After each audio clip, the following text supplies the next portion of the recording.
So I finished scanning the rest of the system. Got myself up quite a bit of like platinum and a bunch of other stuff. I don't think I can afford what I need yet. I thought it was 50,000, so we're just going to go over here and double check. So for the yeah, it's 50,000 platinum. We got up to 28,000, which is pretty good considering we only scanned a handful of planets. However, it wasn't just a handful of planets. It was also one of them was super rich in resources, so we were able to do that. So that's palladium and that's iridium. We're just researching everything. You know what I mean? We're just going full research boy over here.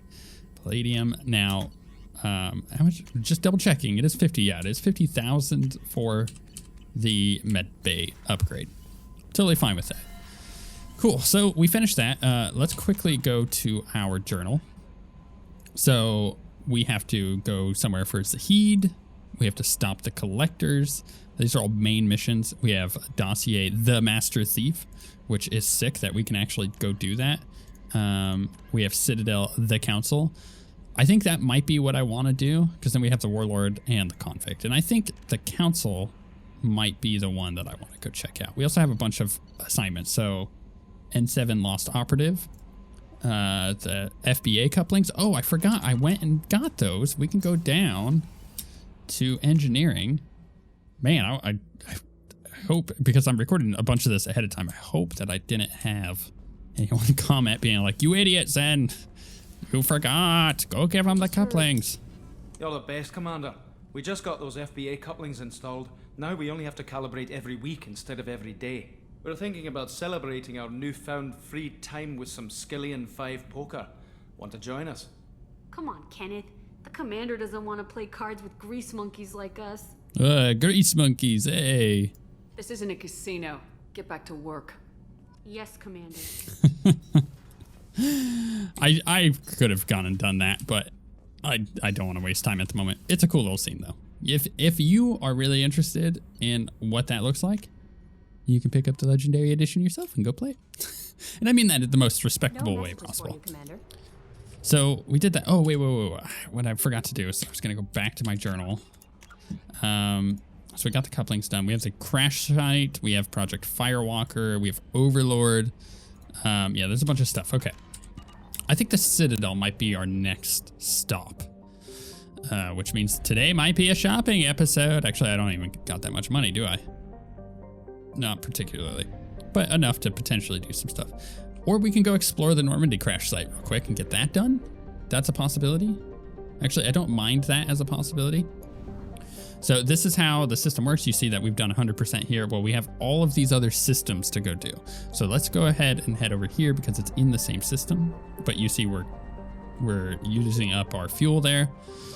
So what do we have? Okay, that's the main mission one. All right, so I'm going to go scan these. So I'm going to jump cut this. So you know what's funny is I scan these 3 in the middle and I'm out of probes. And there is no place to buy probes here. So I have to go back over to here to get probes and fuel. See how this kind of gets a little annoying? Because now I'm spending money, right? So like I've got to buy fuel, get that topped off. It's not a lot, but you know, it just never ends. And then I go back. Now, eventually you can get upgrades. I believe this might be Mass Effect 3 that I'm thinking about. You know, the games kind of blur their lines a little bit sometimes, but you can get upgrades to the amount of probes that you're carrying. So you don't have to go back and do pit stops very often, but it is kind of annoying. We just have the one planet here to do. And then we got to go back to the one with the crash site on it. I'm honestly just like skipping over all of the reading. I would care more if these planets meant more to me, but they're literally just caches of resources that I have to go work for. So it's double dipping too. And I think that's a reason to look at this system and be like, that's why people complain about it. Is because in game design, when you double dip on something, it's a little annoying to the players. And this happens in both tabletop games or video games. Just things to keep in mind.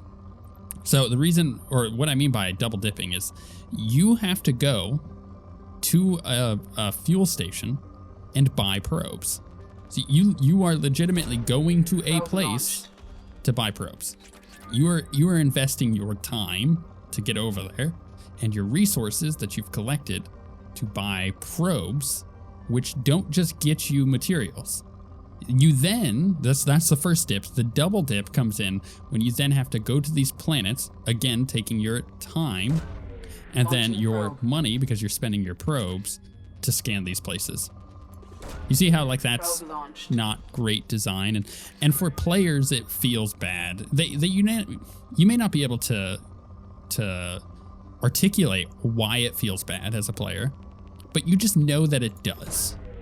But in reality, it's because they're double dipping on you, and that's not a great position to be in as a gamer, and it's not a great thing for designers to do. But it's not like it's intentional. It's not like they're intentionally trying to double dip on you. They were just creating a cool system where you can go check out planets, where you can go explore different planets. But, you know, this brings us back to the conversation of this game. Yes, I have mentioned many times now that it is one of the best games ever made. But it's still not perfect. No game is perfect. And this is one of the systems in this game that make some people go, I don't really like it. And I get it. And I absolutely get it. Because this is not everybody's cup of tea. For me, I'm indifferent about it. I really don't mind. It's just kind of a time sink. And when I'm recording a series like this, it sucks. Because it's literally taking time away from actually being able to make better content. And yeah, I'm talking over it now, but for the most part, I am going to be jump cutting this, which saves you guys a lot of time.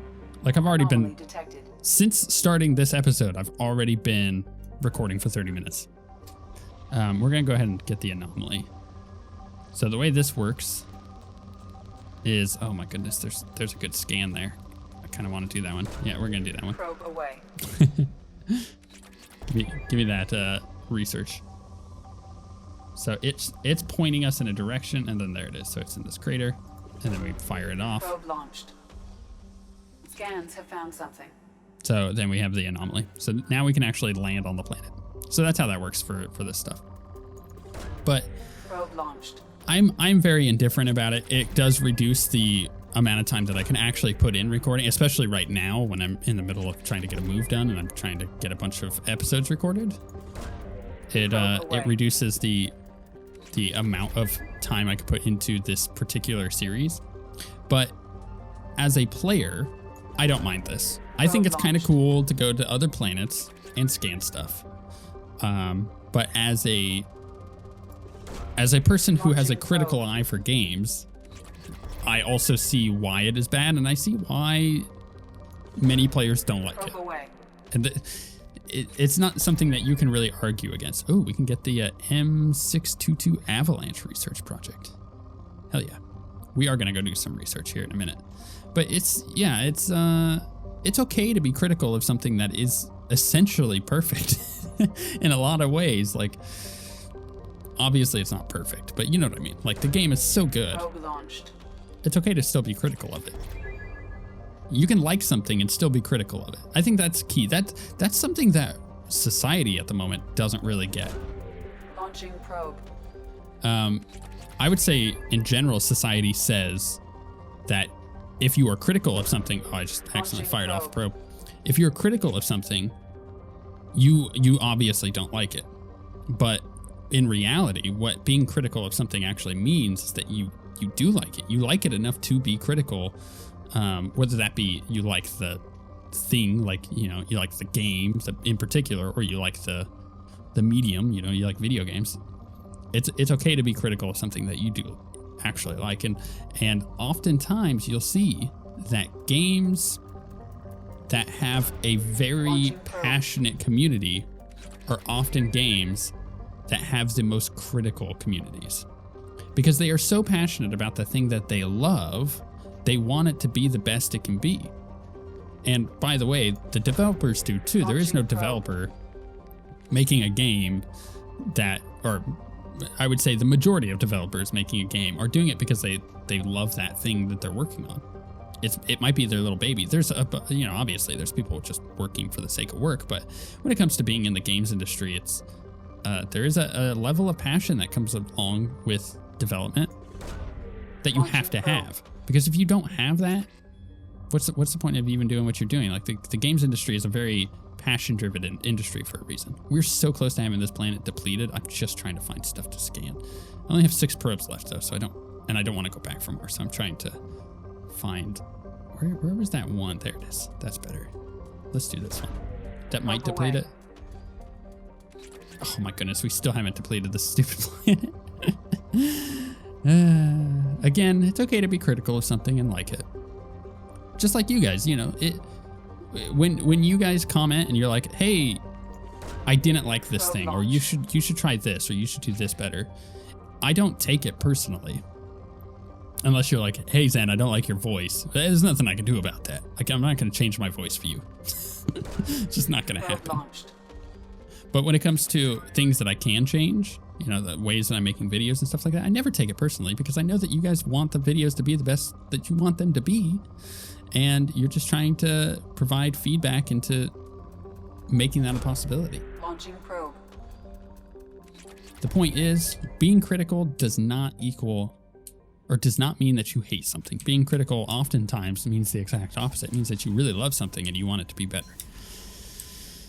It's like Star Wars movies. It's okay to be critical about the recent Star Wars movies because it's kind of hard to that's a hard pill to swallow, you might say, with some of the recent movies not being super great. Even though I think The Force Awakens might be my favorite Star Wars movie.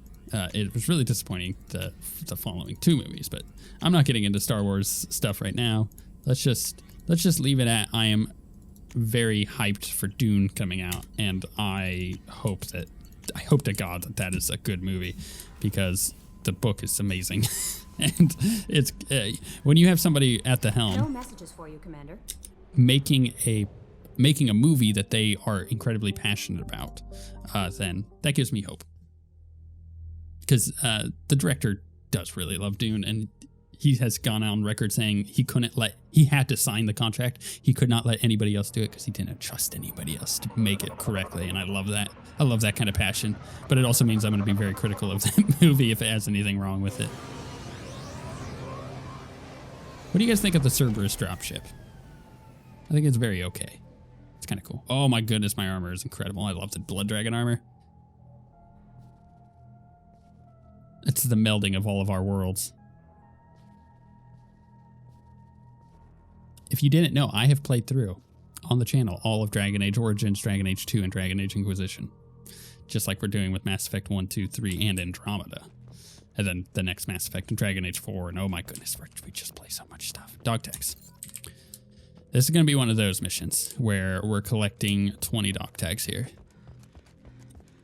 That's fine. As long as it's popping up and so showing me like, hey, like that, like there's something to get there.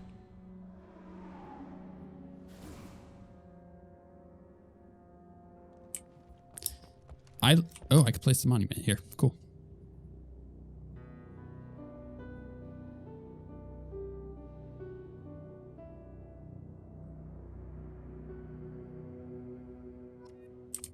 I love that they're memorializing this. They didn't have to do this. They legitimately could have just said, yeah, the Normandy blew up.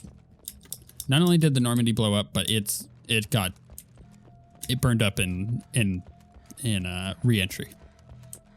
And then there you go. Nothing left to the Normandy. But they know,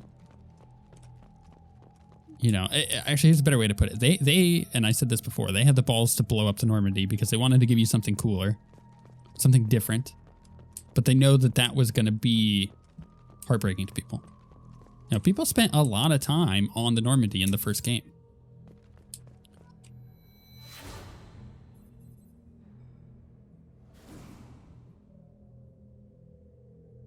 And because they spent a lot of time on the ship in the first game, and the ship was as much a main character as Shepard is, you could tell just by listening to anybody talk about Mass Effect. They always just rave about how cool the Normandy is. The ship is a main character. And then right at the beginning of Mass Effect 2, they kill it. They literally kill the main character, one of the main characters of the game. in a very dramatic way that is awesome and makes sense. And it's not something that you can fault them for. But because the ship, and this is so clever, and you got to break it to, or you got to give it to them that they really crushed it when it comes to this stuff for like this era of storytelling at BioWare. Because the Normandy is a main character that they kill off, they allow the player in Mass Effect 2 to come and mourn that character. That's just, come on now. That's freaking beautiful. That's amazing. That is so well done. I can't think of another game that has treated what is essentially a vehicle to the same respect that Mass Effect 2 treats the Normandy. Oh yeah, Shepard's lost N7 helmet was recovered. Like, this is so cool. I love this stuff so much because it is so well done. It's got so much tact to it. They knew what effect it would have blowing up the ship, and they knew what emotions the players would have with it. All right, we have a journal entry. Oh, entry 1, unrecoverable data, blah, blah, blah. Spoke to Commander about this. I corrupt all these damned aliens aboard the Alliance's most advanced ship. I don't trust them, especially that damned Asari. And a Quarian? What does Shepard think this is? A zoo? Oh, this is Presley. This is Presley's thing. With data recovered with the Quarian, it seems she is on some kind of pilgrimage trying to improve the lot of her home ship. I can understand that. I would babysit my children or anything, but I wouldn't let her babysit my children or anything, but if she had to be on board, I suppose that's not too bad. Then for a while now, and I'm talking, or taking a look back at past entries in this journal, how I blank how I was at the time. I came on the ship firmly believing humanity was on its own in the galaxy. Shepard brought all these aliens on board, and there's no way we could have accomplished that, what we did without them. I'm so proud to say something, or I would die for any member of this crew, regardless of what they were born on. Oh, that's amazing. Salute him. He had to change your heart. What a cool character moment for him. You talk to him very infrequently in the first game, but they do him justice. They're like, hey, here's his character arc. Because it's true, if you talk to him in the game, he starts coming around towards the end of the game. And I like that. I like that your actions in the game seem to have an effect on the other characters. They seem to be living and breathing characters within the game itself, and because they're living, breathing characters, they have changes, they have differences that happen, they have conflict and conflict resolution and emotions that they're having to deal with on their own. It's beautiful. It's a beautiful thing. What do you guys think of this? I'm really curious. Let me know what your opinions are with the Normandy crash. Like, coming here, being able to interact with all this stuff. Are you in agreement, or you just think it's kind of a waste of time? Because this is all it is. Like, this is not a main mission. This is not me sitting here chatting with a bunch of NPCs. But what it is me allowing to come back here and be like, oh yeah, our time in Mass Effect 1. I think to a small degree that has less of an impact. Oh yeah, the Mako is here. Did I actually scan the Mako or anything? I'm not sure. Let's run over and check and see if I can. No, all right, so this is our Mako thing. Honestly, the Mako looks fine. It looks like I could just pull it out of the ice and use it. It doesn't look destroyed at all. Props to the Mako, I guess. It's that good. Yeah, I want to know because, like, this is... It's different for us because we just got done playing the first game. If you had played Mass Effect 1 at the time it came out and then waited a few years and then played Mass Effect 2 when it came out, this could have been I could see how this could have been really, really cool and emotional for some of those players to come back here and be like, wow, like this is, yeah, like I remember these moments that it's showing me, you know, as I run past them and stuff. And I remember how this stuff looked, and it's bringing back that emotion. It's a very emotional, driven sequence, even though there's no talking. How many have we gotten? We're at 17. So we have 3 more remaining. So what? There's 1 in here. It'd be cool to recover all these. In a way, this is oh, this is gonna, I don't know if this is gonna offend people or not. We'll find out. This is a lot like the 9/11 recovery, which if you've never seen, there is a documentary. I think it's on Netflix. It could be elsewhere. I don't remember, but it's about the forensics of the recovery of 9/11.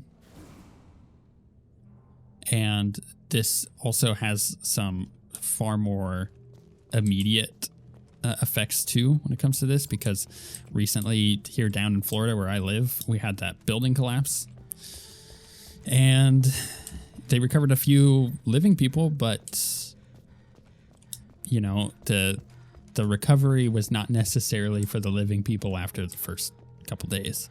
It was for those that they knew, you know, basically what happened. Now, obviously, miracles can happen, which is why they were rushing to try to get it done. But even with 9/11 clearing out the World Trade Center, it took years for them to clean that out. And years later, they were then discovering DNA samples and tissue samples of people. How much element zero? We only got 385. I thought we were okay, a little bit more than that, but that's fine. So imagine you're a person who lost somebody in that event, and maybe you are somebody who did. In which case, I think this is really going to resonate with you. You have already at this point, you know, let's say months after the fact, you've already come to terms with this person is gone. And then 3-4 years later, you get a call, hey, we found so-and-so. Like, not obviously not alive, but we found something that you can bury. And this was, you know, obviously very nice for some families. They're able to finally put things to rest, literally and philosophically and metaphysically. And then at the same time, also really, oh my goodness, we're out of stupid probes. Also really kind of sad for a lot of people, because then they've already moved on and now they're having to re-dredge that up, and it's tough. But that is effectively what they were doing there with the thanks, Edie. That was effectively what they were doing there with the Normandy, of like, hey, you're going back to find these because this is closure. Not only for the player, but for the characters in the game, it's closure. This is, you know, closure for what has happened in the past, and now you're being able to find things to be able to send your crewmates' families. Being like, hey, here's their dog tags. And I think that's cool. Again, I do recommend that documentary. Off the top of my head, I don't quite remember what the name was. It is extremely good and extremely sad. Like they, and I don't want to go too deep into it in case you do want to watch it, but probe launched. Like clearing out nearby buildings years after the fact of, you know, they were remodeling a building and they like went up to the roof, and there was a bunch of just like, you know, normal giant buildings like that on the roofs. It's just like gravel that they put down. Probe launched. And the flat roofs on some of these buildings had debris from the plane hitting the buildings, and they were able to recover like DNA from that debris that had been sitting on those roofs for years, which is crazy. Launching probe. Of people from the planes. And it's like, oh my goodness, that's heavy. That's heavy stuff. That is heavy stuff. But that's effectively what we were getting there with the Normandy crash site. It's very sad. Brings up that emotion. But again, this is why I believe that the Mass Effect 2 is such a great game, despite these stupid scanning things, is because they do the thing that I tell games that they need to do. They need to make you feel something. This is why Life is Strange is one of my favorite games of all time, or my favorite game of all time at the moment. That may change in the future, we'll see. It's because that game so expertly makes you feel the whole range of emotions that humans are able to feel. And, you know, games can purposefully make you feel frustrated. Super Meat Boy is a great example of this. Dark Souls, great example of this. These are great games that are known to be fantastic because they're making you feel something. You've received a new message at your private terminal. Rather than being super just flat, boring, and you're just like, whatever, this is kind of a whatever game. Okay, things are quiet again. Omega Clinic Desk.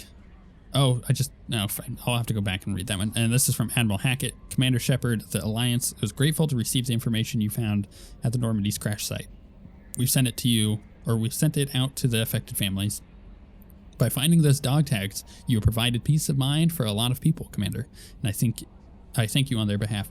It is possible that, oh goodness, where was this? It was from Omega, right?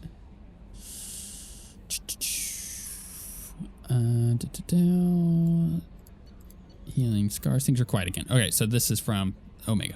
Commander, I wanted to thank you again for saving me from those Batarians. I thought I'd seen the worst of people's anger and fear at Dr. Solis's clinic. I had no idea how much anger his work was keeping in check.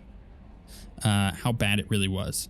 If not for you, I'd be dead. Thank you. The clinic is doing well. You got rid of most of the plague, and I've been able to handle the rest without too much trouble.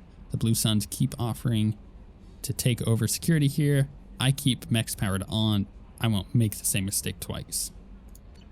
All right, cool. So let's go back. Let's go get some upgrades. I wouldn't be surprised if the Normandy crash site was inspired by Ground Zero at 9/11, but that's just because there is some emotional overlap there. All right, so we've used up all of our platinum essentially. So now we can start using our platinum on other stuff like this med gel upgrade. These weapon upgrades I don't have enough stuff for yet, but we're getting close. Armor upgrades, okay. And prototypes, cool. Okay, so we're pretty good on that. Upgrades are looking mighty fine. I think what we do is I'm gonna go do some more scanning. Jump cut that, and we'll come back and maybe go to the Citadel next.